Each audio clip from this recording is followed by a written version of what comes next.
tarde, Travessia Recife 2022, tudo bem com vocês? Sejam todos bem-vindos ao nosso horário de aula, né? E aí vamos começar mais um componente curricular de matemática. Eu sou a professora Nádia e conto com a sua presença aí do outro lado da telinha. Fiquem à vontade, estamos começando a nossa aula de matemática, somar e diminuir números com vírgulas, né? E vamos ver todas essas situações aqui hoje, para a gente tirar nossas dúvidas. Vamos que vamos, mas antes, aquele abraço com fraternidade. Então, vamos pensar direitinho, né? Olha que interessante, sejam todos bem-vindos. Vamos à feira hoje? Olha, o que é que vocês acham? Vamos? Vamos ou não vamos à feira hoje? Eu quero ir à feira. E você quer ir à feira? Tá tão difícil dizer isso, né? Vamos à feira hoje? Por que será? Alguém respondeu, só se for na xepa. Alguém sabe o que significa xepa? Pergunta para tua mãe, para tua vovó. Com certeza ela vai saber dizer o que é xepa. Pois é, em tempos difíceis, né? De inflação, né? Em tempos de pandemia, em tempos que realmente tudo aumentando, né? O preço está subindo assustadoramente, está complicado. Então tem muita gente deixando para ir à feira na hora da xepa. E a hora da xepa nada mais é que se chama o velho e antigo final de feira, onde tudo os preços caem. E aí a gente vai ver um montezinho de vírgulas, né? Porque na feira é onde a gente mais trabalha a matemática, os números com vírgula. E vamos ver como isso funciona? Seja lá, senta aí, fica aí na tua aulinha, presta atenção, tá bom? E vamos que vamos. Procura-se. Eita, que hoje a aula está começando, né? Vamos à feira, só se for na xepa, final de feira para encontrar os preços baixos. E agora uma nota de R$200, isso é o Lobo-Guará. Será? Será que você sabe? Tem alguém aí com um alto-falante dizendo, você já viu alguma nota dessa por aí? Alguém viu? Alguém viu? Gente, quando a nota de R$200 saiu, já foi difícil vê-la. E agora está cada dia mais difícil. Por que será? Essa inflação está complicado, né? Mas vamos ver a história do dinheiro no Brasil. Trouxe um pequeno texto, um fragmento de texto aí, para a gente entender mais ou menos como isso funciona. A história. No Brasil, os primeiros recibos foram emitidos pelo Banco do Brasil em 1810. Gente, isso não quer dizer que não havia comércio naquela época, né? Mas eram os primeiros recibos, ou seja, a segurança da pessoa que vende e da pessoa que recebe. Passava-se um recibo. Então, foi pelo Banco do Brasil em 1810 e tinha um só valor preenchido à mão, como é feito até hoje com o cheque. Aos poucos, como já acontecia com as moedas, os governos passaram a controlar a emissão de cédula de dinheiro para evitar as falsificações e garantir o poder de pagamento. Olha, gente, essa palavra fake news, falsificação, não é coisa nova não, tá? Já é coisa muito antiga, desde a época do Brasil Império, né? Para você ver a situação como era. As pessoas já tinham esse hábito de falsificar. Então, por isso foi criado o recibo na hora do pagamento. E foi criado pelo Banco do Brasil em 1810. Esse banco, ó, é antigo. Vamos chamar de velho, não. Ele é antigo, né? Então, está aí a história do dinheiro no Brasil. Começou nada menos como um recibo, que é igual até os cheques ainda hoje. Pouco usado, mas ainda existe o cheque. Então, vamos conhecer o nosso dinheiro? Vamos lá. Nosso dinheiro é chamado de real, todo mundo sabe. Com ele, compramos as mercadorias que necessitamos. Aí vocês estão vendo. Só são alimentos que nós compramos? Não. Tudo que é necessário para a nossa sobrevivência faz parte dessa compra. E essa compra acontece justamente com o dinheiro, que é o chamado nosso real. Então, vamos lá. O famoso real. Vamos ver quem é esse famoso real. O real se apresenta em forma de moedas e cédulas, que é a mesma coisa que notas, né? Cada moeda ou cédula possui um valor determinado em sua face. O símbolo do real é dado pelo R e um cifrão, que representa aquela moeda do real.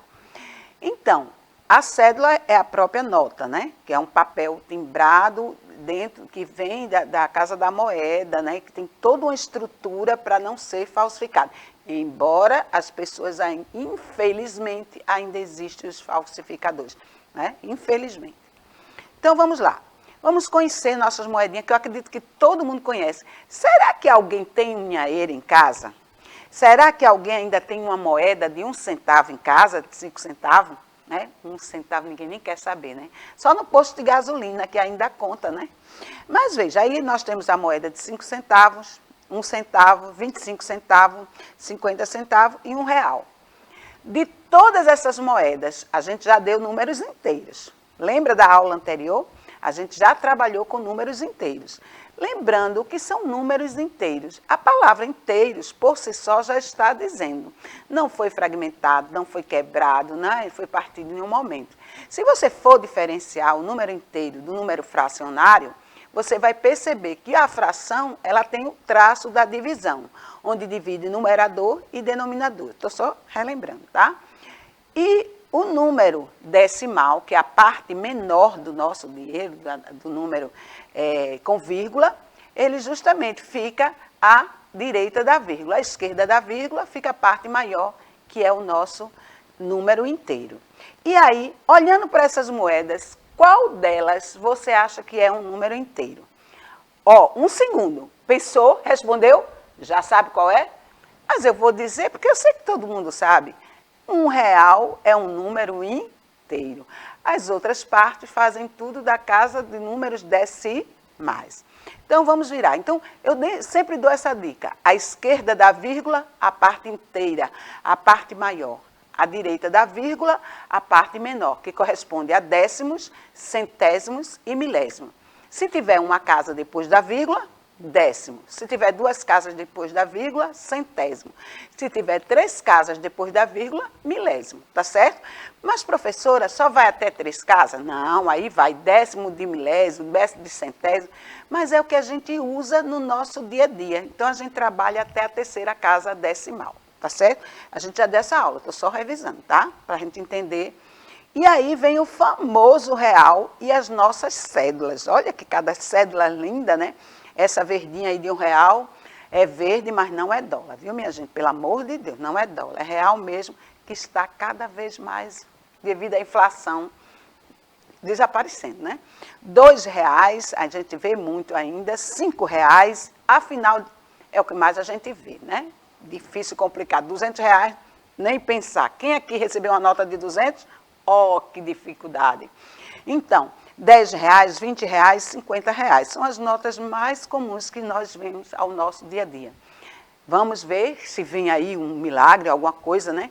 Tem que trabalhar muito para essa nota da gente ir crescendo, para que ver que essa inflação vai embora, porque a gente não aguenta mais gasolina, bujão de gás, está tudo misericordioso, o povo voltando a eras antigas, cozinhando em fogão a lenha, né? Fogão de carvão, devido à inflação. Ninguém vê dinheiro mais, né? Mas tudo isso tem um desemprego, tem uma questão muito séria por trás. E isso as pessoas precisam muito de trabalho para poder ter dignidade na sua vida. Mas vamos que vamos agora para a adição com números de vírgula. Antes de eu mostrar esse exemplo, eu quero sempre dizer a você, meu estudante, que você pense o seguinte: não tem como fugir dessa regrinha básica. Adição e subtração de números decimais, ou seja, o que é números decimais? São os números inteiros com vírgula que separa a casa dos números decimais, décimo, centésimo e milésimo. Como eu vou adicionar, somar? Eu gosto muito de dar essa dica porque facilita. Vírgula embaixo de vírgula. Adição e subtração não tem mistério. Professora, mas se tiver um número sozinho, vamos pensar, eu não quero ir para o exemplo agora, vamos só pensar aí, pensa um pouquinho aí.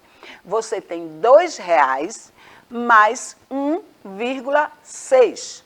1,6. Aí você fica pensando, 1,6 tem vírgula, mas R$2 não tem. Por quê? Porque R$2 é um número inteiro.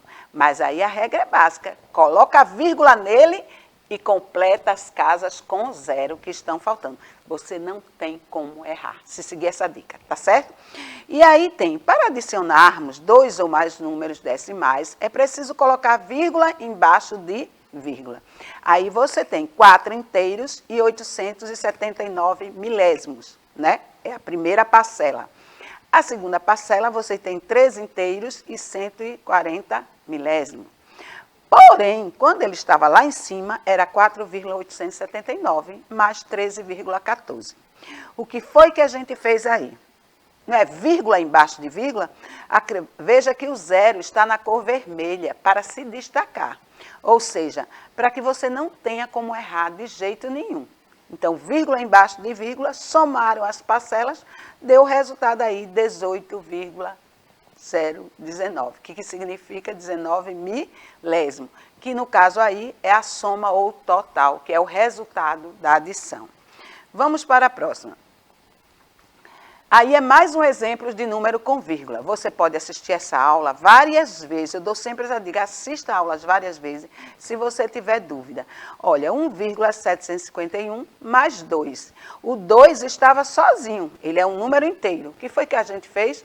Acrescentou a vírgula e acrescentou a quantidade de zero necessária para fazer a adição na primeira parcela. Porque a primeira parcela, depois da vírgula, tem 3 algarismos. No caso da segunda, não tem. Mas aí a gente acrescenta a vírgula e a quantidade de zeros necessária. E depois é só resolver. E deu 3,751. Ou seja, 3 inteiros e 751 milésimos. Na subtração, modifica, professora, em nenhum momento. A mesma coisa que a gente faz na adição, a gente faz na subtração. Lembrando que a subtração ela tem o minuendo, que é o primeiro número, e o subtraindo, que é de onde você vai tirar. E o resultado é o resto da diferença. Isso aí a gente já sabe, já domina. Né? Só lembrar que tem vírgula e, quando for necessário, acrescenta o zero. Lembrando que numa subtração, em que o minuendo, vou passar para outra porque já está na outra, o minuendo for menor que o subtraendo, você tem que lembrar daquele detalhezinho, ou seja, você tem que acrescentar a casa das dezenas e automaticamente desce uma unidade. Porém, muita gente aprendeu isso lá com a tia no primário, de pedir emprestado. Eu não reclamo de nada, continue assim. Se você acha que vai bem assim e acerta, não deixe de fazer assim, faça. Mas, automaticamente, quando você vai chegando no ensino médio, você vai perdendo esse hábito de pedir emprestado, né? Fica um negócio meio criancinha, né? Meio bobinho, né?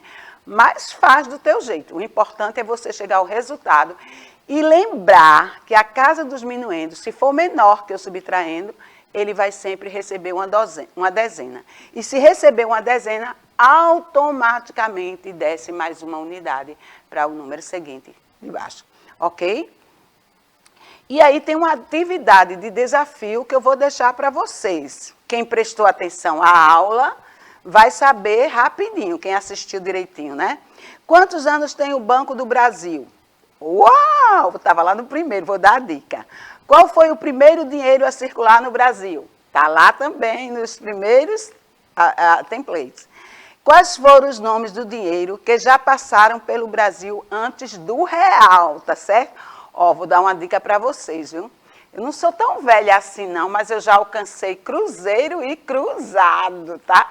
Já estou dando a dica dos dinheiros antes do real, cruzeiro e cruzado, mas tem mais. Procura, pesquisa que tem mais, tá? E aí tem uma atividade de pesquisa. Essa aí faz mesmo e socializa com a gente, tá? Converse com seus colegas, realize uma pesquisa sobre a história do dinheiro do Brasil. Porque aquela historinha foi muito pouca o que eu passei para vocês. Tem muita coisa por aí para você entender a inflação, para você entender por que o Brasil vive nessa situação, sempre está nessa perrenga, quando está melhorando aí cai de novo. Isso tem toda uma história por trás, desde a época do Brasil Império. Então investiga, pesquisa. Agora não fica com essa pesquisa só para você. Dialoga ela com os colegas, leva para a sala de aula, pede a tua professora, junta e socializa isso e faz uma comparação com os tempos de hoje. Tá certo? Fica a dica aí dessa atividade de pesquisa para vocês. Agora, a dica é minha. Já tomou sua dose de reforço? Será porque eu já estou na quarta, ou seja, na segunda do reforço. Sabe por quê? Porque São João do Travessia vem aí e pula essa fogueira, porque se não pular, se não tomar, como é que a gente vai brincar de pular essa fogueira? Mas pula a fogueira tomando a sua vacina. E um bom São João, que ele vem aí com mais gosto para a gente, tá certo? Um beijo no coração, fui!